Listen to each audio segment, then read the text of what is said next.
Eu quero ler aqui em Gênesis capítulo 24, versículo 16 até o 19, que diz assim: E a donzela era muito formosa à vista, virgem, a quem varão não havia conhecido. E desceu à fonte e encheu seu cântaro e subiu. Então o servo correu-lhe ao encontro e disse: Ora, deixa-me beber um pouco de água do teu cântaro. E ela disse: Bebe, meu senhor. E apressou-se e abaixou o seu cântaro sobre a sua mão e deu-lhe de beber. E acabando ela de beber, disse: Tirarei também água para os teus camelos, até que acabem de beber. A palavra que nós lemos aqui é uma palavra muito conhecida, falando da pessoa de Rebeca. A palavra de Deus fala que Abraão, ele estava preocupado com Isaque, porque Sara já havia falecido e Abraão já estava numa idade bem avançada. E ele chama o seu servo Eliezer para poder ir até a sua cidade, no meio da sua parentela, para buscar uma noiva para Isaque. E a palavra de Deus, ela fala que essa noiva tinha que ser da descendência de Abraão, para que não houvesse mistura no povo. E eu quero falar rapidamente nesse momento das características da noiva de Cristo, porque nós sabemos que Rebeca, ela é uma tipologia da Igreja de Jesus Cristo. Estamos vivendo momentos de grandes desafios em todo o campo missionário, em todos os desafios da igreja, na obra de evangelização. Estamos tendo que nos reinventar, nos adaptarmos à nova situação desse mundo, que é essa pandemia.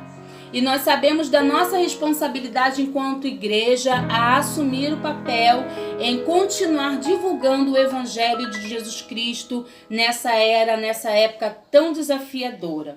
E a palavra de Deus fala que Eliezer, ele faz um juramento colocando as suas mãos embaixo das coxas de Abraão, e Abraão faz com que ele prometa que vai buscar uma noiva no meio da sua parentela. Ele vai para Naor, para a cidade de Naor, na Mesopotâmia, e ali ele faz uma prova do Senhor, que a donzela que oferecia a ele água para ele e para os seus camelos, essa possivelmente seria a escolhida do Senhor para Isaque.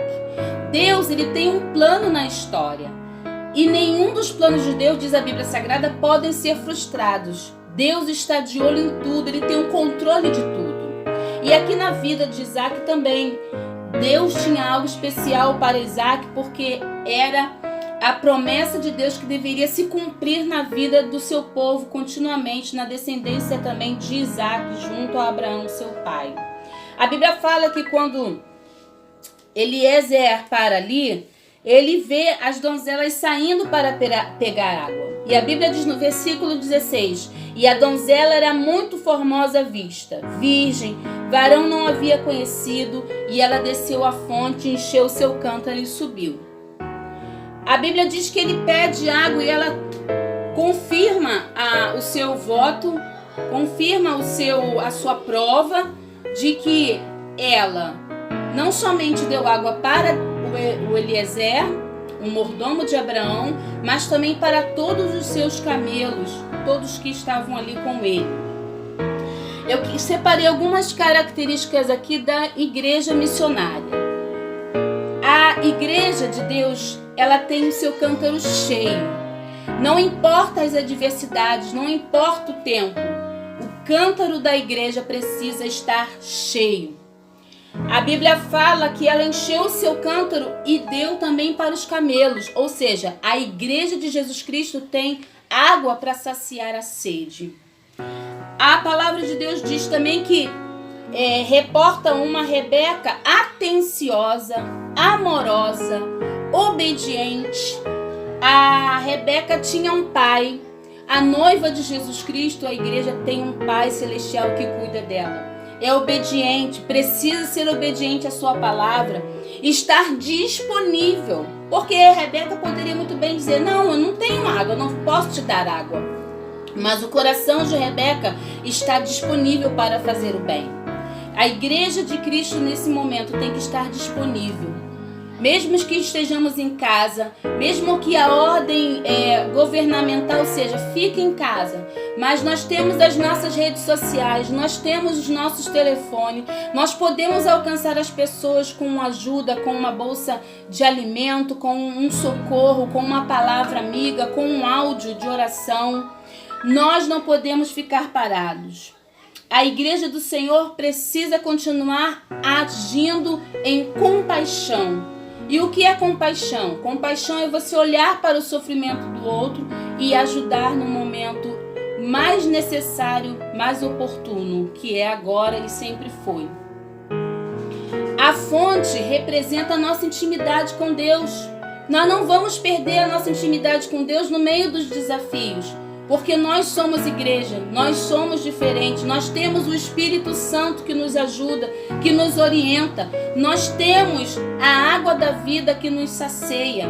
Aleluia, louvado seja o nome do Senhor. A Bíblia fala que Rebeca falou assim, olha, e acabando ela de lhe dar de beber, tirarei também água para os teus camelos. No versículo 23, o Eliezer observa as atitudes de Rebeca. E ele diz assim para ela, de quem tu és filha? Faze-me saber. Peço-te que há também em casa do teu pai lugar para nós pousarmos? Ou seja, Rebeca despertou em Eliezer uma curiosidade, uma necessidade de saber quem era o seu pai. E ela fala assim, eu sou filha de Betuel. E disse-lhe, mas também temos palha, muito pasto e lugar para passar a noite. Ou seja, a igreja de Jesus Cristo, nesses tempos difíceis, temos a provisão para o mundo. Temos a palavra de Deus para o mundo. A noiva, ela conhece e reconhece a fisionomia de quem está vindo de um caminho difícil, de uma necessidade. E Rebeca soube reconhecer que Eliezer tinha uma fisionomia de sede, de sedento, de estar precisando realmente de ajuda de um estrangeiro que estava ali naquela terra, que precisava de uma resposta de Deus. A noiva tem resposta. Para finalizar, a noiva tem alimento. Que tipo de noiva nós estamos sendo? Antes da pandemia, como estávamos sendo como noiva de Cristo? Durante a pandemia, o que estamos fazendo como noiva de Cristo para glorificar o nome do Senhor? E o que seremos após a pandemia? Vamos continuar firmes no Senhor, continuar enchendo o nosso cântaro e mostrando para o mundo que somos diferentes, que temos alimento, que temos um coração missionário, que temos um coração voluntário, que temos um espírito disposto a pagar a obra e atender o chamado de Deus, disposto a renunciar. Isso é missões. Que Deus continue abençoando a sua vida, que você continue enchendo o seu cântaro, que você continue tendo as características da Igreja de Cristo e fazendo Ele conhecido em todo o mundo. Que Deus abençoe e que Deus nos guarde em nome de Jesus.